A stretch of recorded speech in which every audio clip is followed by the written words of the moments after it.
नमस्कार दोस्तों, स्वागत करते हैं हमारे चैनल एग्जाम सभा में आप सभी का। और आज हम एक बार फिर से डिस्कस करेंगे भारतीय स्वतंत्रता संग्राम, मॉडर्न इंडियन हिस्ट्री के कुछ प्रमुख मुद्दों के बारे में। इसमें एक प्रमुख मुद्दा है खान अब्दुल गफ्फार खां। ये एक उदारवादी मुस्लिम थे। इनके बारे में हम आज डिस्कस करने वाले हैं। इनकी पूरी जीवनी डिस्कस करेंगे और कैसे ये भारत के लिए महत्वपूर्ण है, कैसे ये आज़ादी के बाद भी भारत के सीमांत गांधी के तौर पर जाने जाते हैं। इन सभी चीज़ को इस वीडियो में हम देखने वाले हैं। तो शुरू करते हैं आज का वीडियो। सबसे पहले मैं बता दूं कि इनको बच्चा खान के नाम से भी जाना जाता है। कई जगह पे हम अपने वीडियो में भी बच्चा खान के नाम से ही इनको संबोधित करेंगे। तो खान अब्दुल गफ्फार खां का नाम बच्चा खान भी था। कई बार आपसे यही पूछ सकता है। ब्रिटिश राज समाप्त करने के लिए ये हमेशा प्रयासरत रहे थे। गांधी के बहुत बड़े सहयोगी थे। महात्मा गांधी इनको सीमांत गांधी, फ्रंटियर गांधी के नाम से भी इनको कहते थे, क्योंकि पाकिस्तान के होने के बावजूद, मतलब कि ये मुस्लिम मेजॉरिटी के होने के बावजूद भी बहुत उदारवादी थे। ये नॉन वायलेंस पर विश्वास रखते थे। ये कहीं भी आपका डिफेंसिव ऑफेंसिव होना नहीं चाहते थे, आक्रामक नीति नहीं अपनाते थे। शुरुआती जीवन की बात करते हैं सबसे पहले। तो 6 फरवरी 1890 को इनका जन्म हुआ था लैंडोइंग पश्तून फैमिली में। इनका पश्तून फैमिली में इनका जन्म हुआ था। अगर बात किया जाए तो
न कहीं हमारा देश जो है वो आपका अब स्वतंत्र नहीं रहने वाला है, एक नहीं रहने वाला है।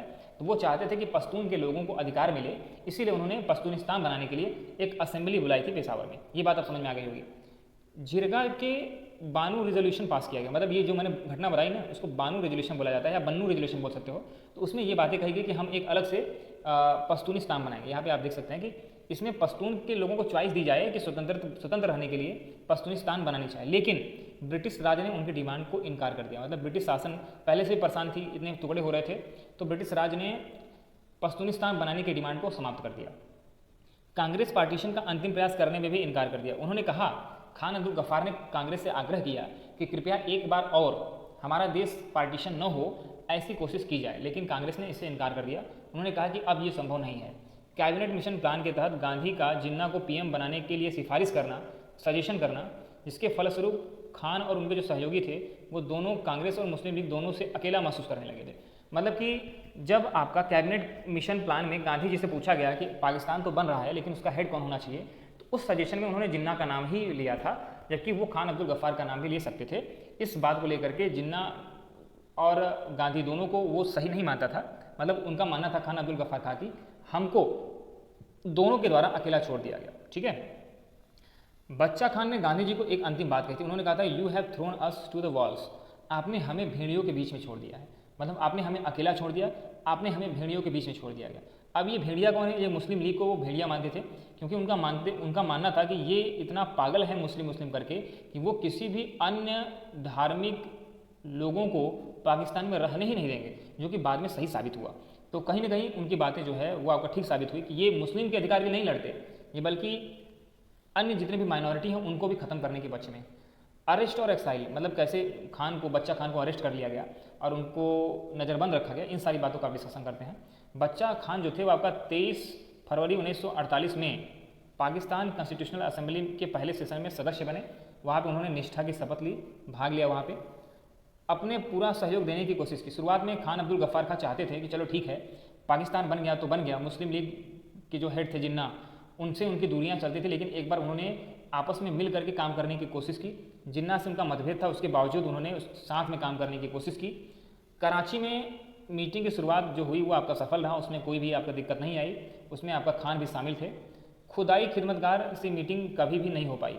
वो चाहते थे कि खुदाई खिदमतगार से एक बार मीटिंग की जाए, संविधान सभा उनकी बात सुने, क्योंकि जो पाकिस्तान थी उसकी भी अपनी एक संविधान सभा थी। तो वो चाहते थे कि पाकिस्तान की संविधान सभा उनकी बात को सुने और उसको अमल करे, उनके अधिकारों को सुरक्षित करने की बात करे, दावा करे। जैसे कि हमने कुछ राज्यों को विशेष राज्य का दर्जा भारत में प्राप्त है, तो कुछ इसी तरीके का जो दर्जा है वो चाहते थे, लेकिन उनका ये प्लान कभी भी सफल नहीं हो पाया। सीएम खैबर पख्तूनवा का एक चीफ मिनिस्टर हुआ करता था, जिसका नाम था अब्दुल कायूम खान कश्मीरी। उसने बच्चा खान पर आरोप लगाया कि जिन्ना का हत्या करने में जो षड्यंत्र था उसमें यह भी शामिल थे। मतलब खान अब्दुल गफ्फार खां पे आरोप लगा कि जिन्ना की हत्या का जो साजिश है उसमें कहीं ना कहीं खान अब्दुल गफ्फार खां का भी हाथ है।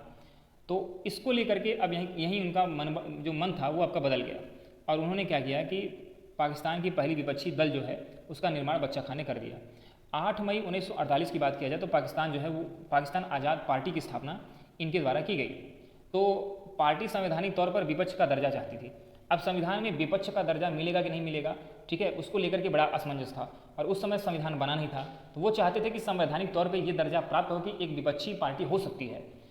नॉन कम्युनल फिलॉसफी की मांग की। उन्होंने कहा कि जाति से ऊपर उठ करके बिना जाति की जो फिलॉसफी है उसको पाकिस्तान स्वीकार करे, क्योंकि मुस्लिम राज्य का दर्जा वो नहीं चाहते थे। वो चाहते थे कि एक ऐसी पार्टी को भी दर्जा मिले जो कि नॉन कम्युनल पार्टी की मांग करता हो, नॉन कम्युनल लोगों की बात को सुनता हो, उनके बात को रिप्रेजेंट करता हो, लेकिन उनकी बात को नहीं माना गया।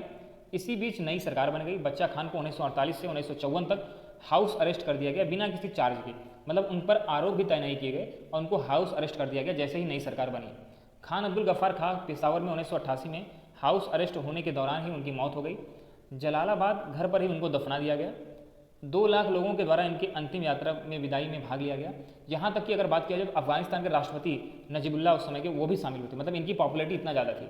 यह संकेत था कि जो मौत के बाद भी पश्तून का सपना जिंदा था, मतलब लोग चाहते थे कि पश्तून का क्षेत्र आज़ाद हो। सीज़ फायर उसमें चल रहा था अफगानिस्तान और पाकिस्तान के बीच में, लेकिन उन लोगों ने सीज़ फायर के समय में भी ठीक है, सीज फायर लोगों ने कर दिया, मतलब अफगानिस्तान के लोग पाकिस्तान में आक्रमण करते थे, ठीक है, अधिकारों को लेकर के, लेकिन इनकी इतनी क्रेज थी कि उसमें सीज फायर कर दिया गया। सीज फायर मतलब कि अब कोई भी गोलीबारी नहीं करेगा, ठीक है। और लोग अफगानिस्तान से उनके अंतरिम शव यात्रा में शामिल होने के लिए आए थे, क्योंकि बहुत से लोग इनके अनुयायी अफगानिस्तान में रहा करते थे। उनकी इतनी आपका रेपुटेशन थी, पश्तूनियों में इनकी बहुत ज़्यादा रेपुटेशन थी। अफगान के लोग भी आपका सीज फायर कर चुके थे, जैसा मैंने पहले भी बताया। सिविल वार में फ्यूनरल में शामिल होने की इजाज़त प्राप्त हो गई। उस समय अफगानिस्तान में सिविल वार चल रहा था, और जो पश्तून का रीजन है वो आपका अफगानिस्तान से सटा हुआ रीजन था, आप कह सकते हैं कि अफगानिस्तान में ही आता था। तो उस समय अफगानिस्तान के लोगों के द्वारा सिविल वार को समाप्त किया गया, और वो फ्यूनरल में शामिल हुए, मतलब अंतिम शव यात्रा में उनके शामिल होने के लिए आए। और बीच में तो एक बार ब्लास्ट भी हुआ जहाँ पे 15 लोगों की मौत भी हो गई। तो ये सारी चीज़ हुई, लेकिन उसके बावजूद इनकी पॉपुलैरिटी इतनी थी कि लोग उस पर शामिल हुए। अब पॉलिटिकल लीगेसी की बात किया जाए, मतलब पॉलिटिकली राजनीतिक तौर पे इनकी जो सत्ता है या फिर उनका जो कद है वो कितना ऊंचा है उसको समझते हैं। जैसे कि बच्चा खान जो है वो आपका पश्तून में चर्चित थे, और वो हर भारतीय नेता के द्वारा सम्मानित थे जो कि नॉन वायलेंस को सपोर्ट करते थे। मतलब ऐसा हर भारतीय नेता जो कि नॉन वायलेंस को सपोर्ट करता है उसके द्वारा उनको सम्मान की नज़र से देखा जाता था। ऑल इंडिया कांग्रेस से जुड़े रहने पर भी उन पर प्रश्न चिन्ह लगता था, और मुस्लिम लीग के लोग मानते थे कि आखिर ये ऑल इंडिया से जुड़े क्यों हैं, जबकि ये एक मुस्लिम है तो इनको मुस्लिम लीग का सदस्य होना चाहिए। वह अफगानिस्तान में दफनाए गए, न कि पाकिस्तान में। और ये बात सत्य है कि उन्हें पाकिस्तान में नहीं दफनाया गया, उन्हें अफगानिस्तान में दफनाया गया। तो ये रही आपका खान अब्दुल गफ्फार खां के बारे में, जिनको सीमांत गांधी के तौर पे भी जानते हैं। इनकी जीवनी के बारे में डिस्कस किया। इसी तरह के अगर आप मॉडर्न इंडियन हिस्ट्री जानना चाहते हो तो आप हमारे चैनल को सब्सक्राइब कर सकते हो। सभी वीडियो आपको वहाँ पे उपलब्ध होंगे। धन्यवाद।